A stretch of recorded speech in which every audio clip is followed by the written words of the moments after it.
Hi, I'm Patty DiMaselli, and I'd like to welcome all of you to my YouTube channel, Embrace the Angel.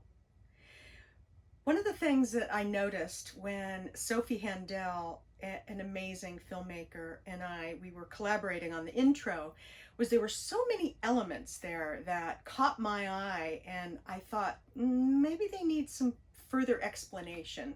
So what I'm going to do in this video is just set the groundwork for who I am, what I'm doing, why I'm doing what I'm doing, and how. In 1998, I was single. I was raising my son Toby. I had my own woodworking business. I was advocating for folks that have been touched by cancer and those they left behind. I was basically right there at the pinnacle of Maslow's hierarchy of needs. I was self-actualized. Sadly, in July of 1998, I met somebody and completely changed my world forever. After 22 years of a very traumatic marriage, I ended it and decided to move into the light. So I went from deep, deep shadows and darkness and knew that there was more out there for not only me, but for those that I was meant to help. So I decided, what are my choices? I can rent a place, I can basically stay where I am, or I can do something different. I lived aboard for several years, and I thought, maybe what I need to do is just downsize and simplify. Maybe my life is just weighed down by all the stuff that I have in my life. So I used to be a professional organizer and did a lot of downsizing for many of my clients. So I did for myself what I did for them. I sold my sticks and bricks, I divorced my husband, and I made the decision that I was going to buy an RV. And I had researched the lifestyle for a few years, especially some of the YouTubers, took copious notes, put together a binder and all divided and everything with notes. And I shopped for quite some time to see what I could afford. A friend of mine, Beth, was excellent. So she was my companion as we both were like looking for something for myself. And I decided on Angelina. I bought her at the RV show in February of 2020. I moved in. Whatever didn't fit into a 10 by 10 storage was like gone. And it was a really, really scary exercise in finding Patty again. I missed the person that I was, and I really longed to return to that person that I love and that is full of light and joy and kindness. And I'm finding her once again, and I'm really, really enjoying that. But it's scary, let's be honest. It's you sell everything, you end your marriage, and you move into basically a trailer. But I call it my tiny home on wheels, and this is the first home that I've made for myself. Not a husband, not a child, not a relative, but just for Patty. And I have really enjoyed feathering my nest, if you will. So I'm happy that you're with me. I'm really excited to share all these different elements with you. I love Where's Waldo. So let's go ahead and explore the intro together.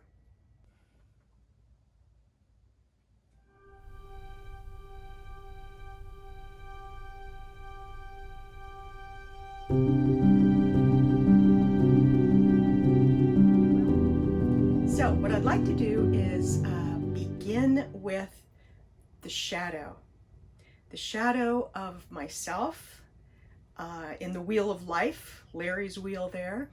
And I find it quite interesting that it starts off with the shadow and ends up moving literally my home towards the light. There's a wonderful quote by Brene Brown. She's one of my favorite people on earth. She says, "The dark does not destroy the light, it defines it. It's our fear of the dark that casts our joy into the shadows. And I really recognized for myself that fear, not love and joy, was driving me. So I set about a way to uncover my fear, be tender with it, and literally move towards the light, which is where I am now.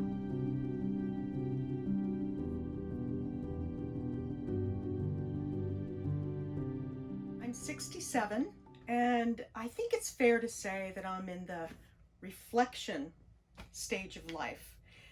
When I saw the reflection by Grand Design, I realized that I'm doing my best to open myself up to God or the source or the divine's grand design for my life. And while I was moving in and creating this home for myself, I was in the hardware store and I saw this flag. Today is a good day to be brave.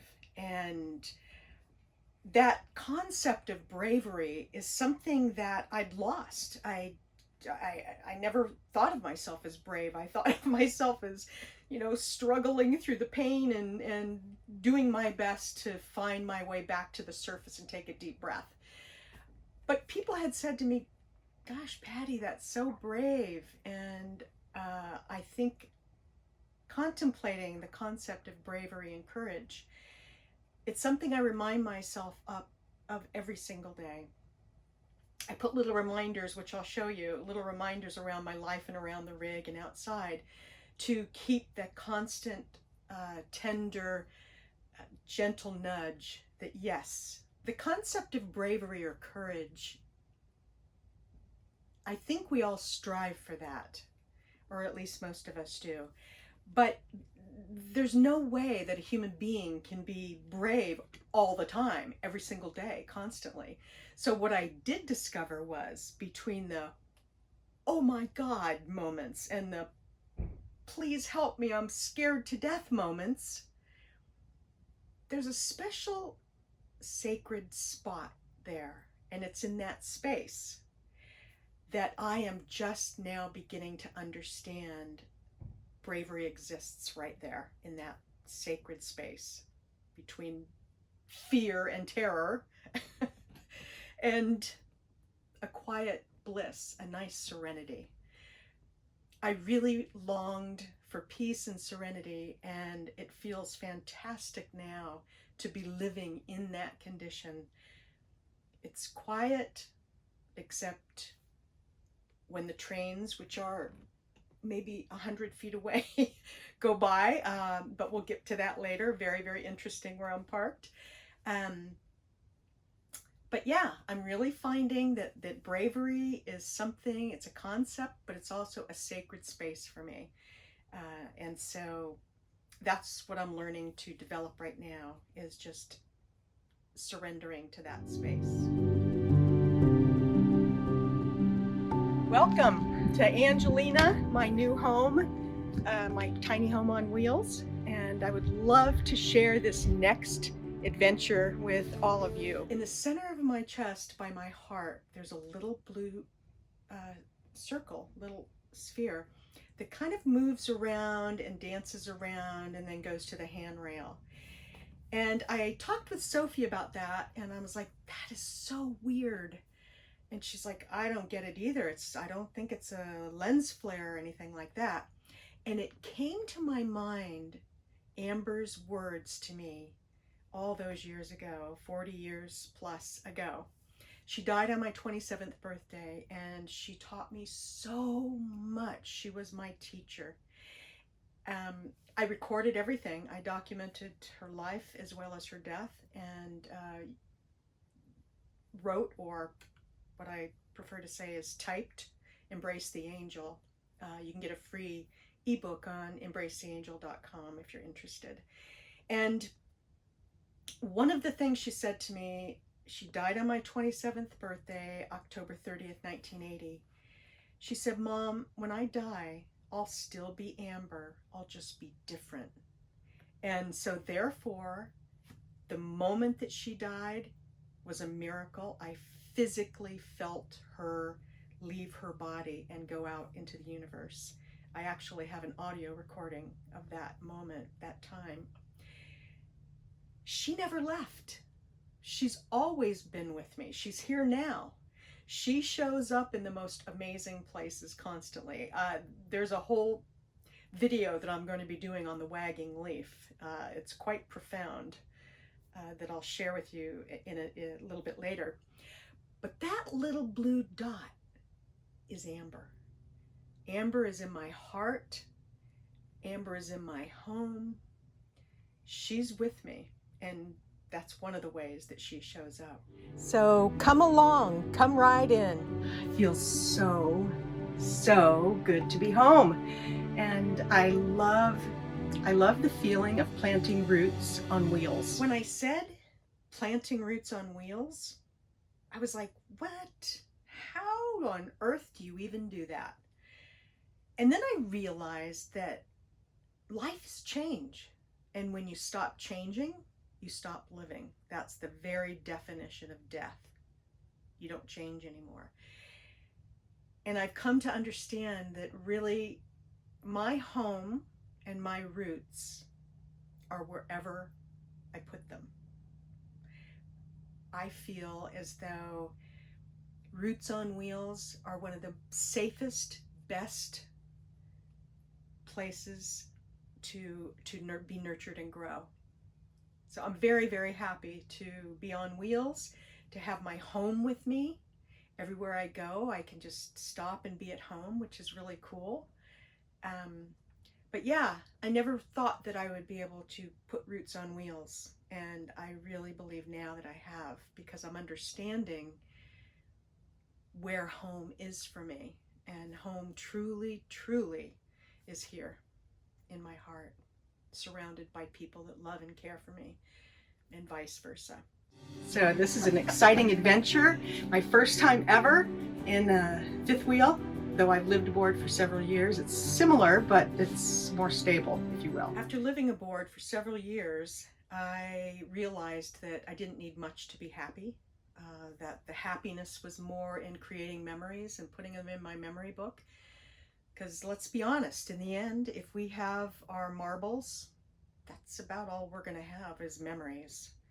We won't have the trappings of this earth to take us over to the other side. So when I was searching for a rig or something, I went to the Timonium RV show in February 2020. Beth and I went, and we would always say, we're feeding my dream, which is so cool. You must feed your dream in order to live it, I think. I was looking at the Grand Design Imagine trailer, and then the salesperson said, hey, have you seen our fifth wheels? I said, no.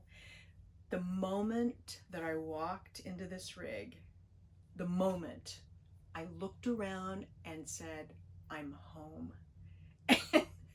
It was so cool. It's huge in here. It's got 9-foot ceilings. It's got a slide out. It's so spacious. It's exactly what I needed. I felt as though I'd found my place to rest, and I've, like I said, been fascinated with tiny homes for a long time. And for me, this was perfect. When I drove my car up to see, after I bought the rig on Sunday, and I bought the rig, oh my God, I was terrified. But I also knew that I was surrounded by my beloved circle of angels, and I plunged ahead and signed the contract. When I went up to Beckley's RV, my salesperson, Shiny Head Sean, he calls himself that because he's got a shiny head, he's bald, and he was amazing. He is amazing. When I went up to Beckley's to see if I could even do this thing, I'd already bought the rig. I didn't know how I was even going to move it. And when I walked up, the Ford F-250 Lariat was attached. So as soon as I walked, I saw the little tag thing that said Lariat. I'm like, Larry. I'm like, no. Give me something exotic, like, Pierre, Larry. So my Ford F-250 Lariat was for sale, and now I have Larry and Angelina, and I really do love them both. Um, I'm enjoying driving that F-250. It's the funnest vehicle I've ever had. I feel just, kind of on top of the world, sort of. And you're pretty high up there. But I really enjoy driving it, and hitching and unhitching at one point was daunting. I'm able to do it now. I was able to record Sean hitching and unhitching, take copious notes, and then now each time I hitch and unhitch, I look at those notes, I take it step by step, and I've been able to do this thing. So yeah, it's 1,000 miles that I've come from Annapolis here, and it's amazing. I'm excited to be here. And I'm about to launch a 1,000-mile journey towards the sun. After I bought Larry and Angelina, and before I picked it up, Rita and Larry, some incredible human beings on earth, I call them angels, they invited me to stay on their property. I needed a place to rest, to heal, to regroup, to organize, to feather my nest. And Larry and Rita were incredibly generous and grateful. I was welcomed into their heart. I was welcomed into the family. Was welcomed into their home, along with Sophie and Ellie, and of course their menagerie of fur babies. I spent several months on their property, and it was some of the best moments of my life. I'll never forget it. It was nice to have that like social experiment where their house is there and Angelina and Larry are here, and it was just a beautiful feeling to know that they were on the other side of that door. And I think it worked beautifully. We got along very well. They added so much to my life, and they still do. I think that feeling of being cared for and connected is something that I will always treasure, no matter where my tiny home on wheels is on Earth. A 1,000-mile journey towards the sun, and bringing you with me would make it even more special. So thank you for coming, and thank you for joining me. What does it mean to make a 1,000-mile journey towards the sun? Well, from Annapolis, Maryland, to Florida, and where I am, is about 1,000 miles. I've lived on the East Coast for a very long time, and I was born in Los Angeles, the City of Angels, at, believe it or not, the Queen of Angels Hospital. Who knew? I'm seeing an angel theme here somewhere. I grew up in a place of sunshine. There was no smog. There was orange groves everywhere, hardly any traffic, a couple freeways. It was a beautiful place to grow up. I went to the beach, all free beaches.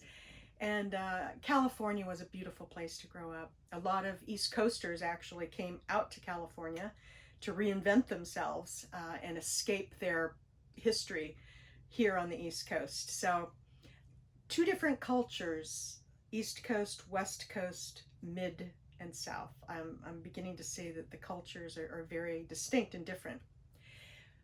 Spending so many winters in the Northeast, the thought of spending the winter on Angelina, even in the beloved arms of Rita and Larry and their girls, just, oh my gosh, made me shudder.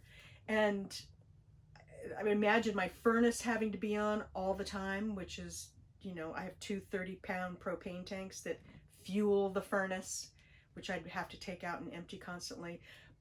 But chopping my way or shoveling my way out my front door, I just simply couldn't even bear thinking about it. Grand Design, this is it's meant for 0 degrees. It's well insulated, very well built. Nonetheless, I needed the sun. I needed to feel the warmth on my body. And so I made the decision to head south and not rush down here, but take my time. I made 5 different stops. I spent 2 days in each place. And in a further video, I will take you with me on that journey and show you where I stayed. Yeah, it was like my maiden voyage, if you will. And it feels fantastic to be here. Now, it didn't come without a price, because I got here on a Friday, and Saturday morning I woke up thinking, oh my God, what have I done? I left my peeps, I left my, quarantine pods.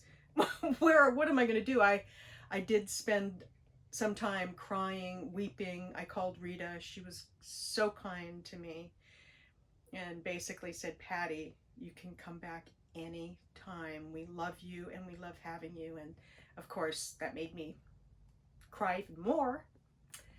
But the feeling of being loved, being wanted, even if we're 1,000 miles apart, that is precious. And not many people have that in their lives. So I know I do, and I am grateful.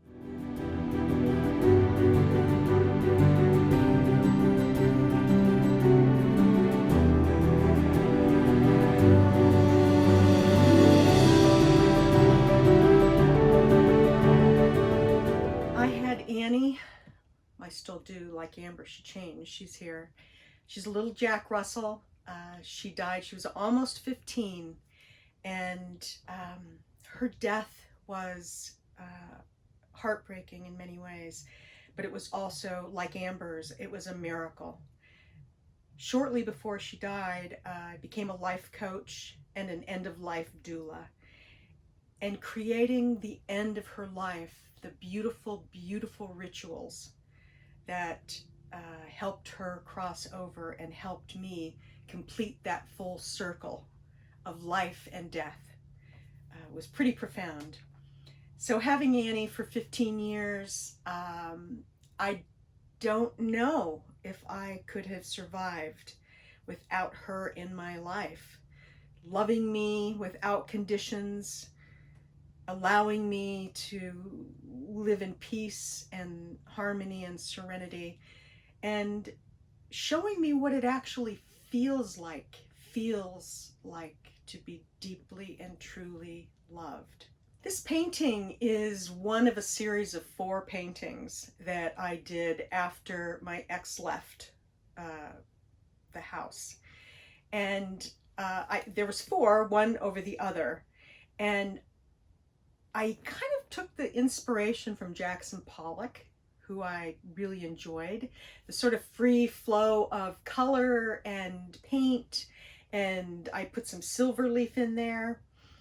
And when I finished them and hung them in my home, I thought, ooh, one of them looks like it's ascending, and the other pair looks like it's called falling up. So I don't know which is which, and I took one of the 4. I don't know which one I brought to Angelina to hang, but I love, love, love having it here to remind me that yes, I am ascending, and when I fall, I will fall up. This little pillow, which sits on my bed, was given to me by Marge Cohen. And when Amber was dying, we were in New Haven, Connecticut. We were in the media. We were on TV and in the newspapers. And so many, many people, in addition to Bernie Siegel, who was her surgeon, and he took her in and offered to try to save her life after we had to sneak out of the country to get immunotherapy in the Bahamas. That's a whole nother story. You can also read about it in the book if you like. And Marge is one of the people that I still have her letters. She contacted me and Amber. She just flooded us with love and support. And I met her. I'm still in touch with her. I just spoke with her the other night. 40 years. And she gave me this pillow when one of the few times that we met in life. And I love it. It's so true that good friends are like angels. You don't need to see them to have them in your life.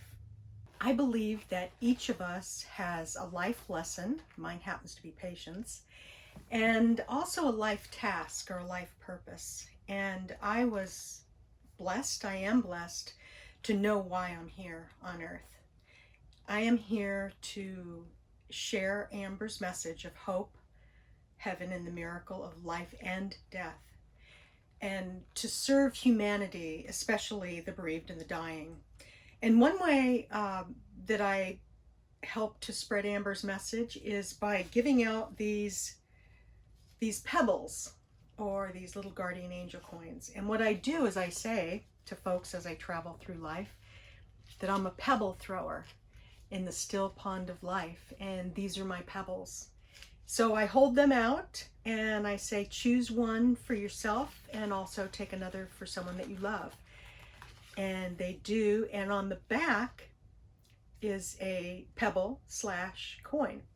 So I say, peel it off. Let's see what your special word is. And they peel it off. This one happens to say courage. Very appropriate for today. And the others say, there's 5 of them. There's courage, love, hope, peace, and faith. And it's a beautiful thing. It's just nice to have the skills and tools, as well as the Angel Factory that makes these beautiful pewter coins for us, these guardian angel coins. The Angel Factory is up in Middlebury, Vermont, and it is the Danforth Pewter Company. So they make these, and I'm just so grateful to the folks at Danforth for creating such a beautiful thing and changing so many lives around the world.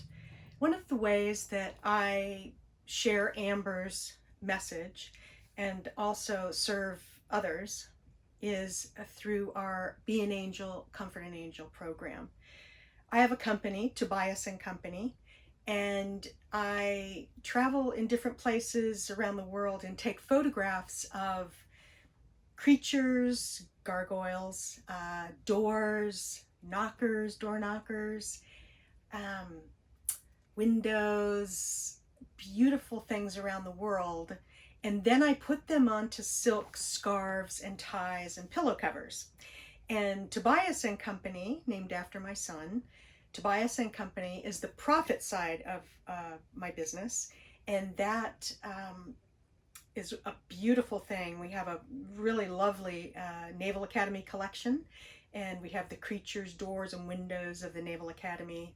And we sell our merchandise at Local by Design on Main Street in Annapolis, and Local by Design in the mall. So it's great to have the profit side, and the profit side actually supports our giving back division that we call Embrace the Angel. So that's our giving back division. And the Be an Angel, Comfort an Angel global initiative is really exciting. So Tobias and Company is what I do, and Embrace the Angel, the Giving Back division, is why I do it. So it's really nice to have Toby supporting Amber somewhat.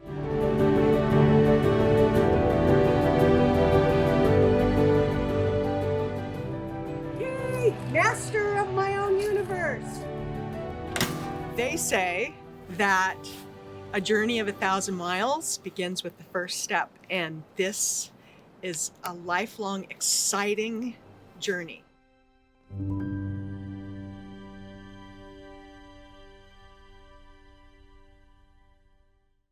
Many people have inspired me, and the experiences of my life have brought me to this point today, and I am grateful.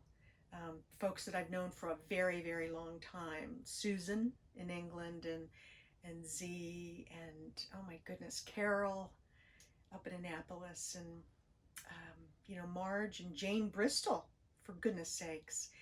I still am in touch with Jane. Jane knew Amber. We talk on the phone. I visited her and her daughter Lynn and Paul, her son-in-law, and stayed there. And I tell you, you are looking at someone that has had a pretty darn awesome life and has felt loved, loved, loved and cared for.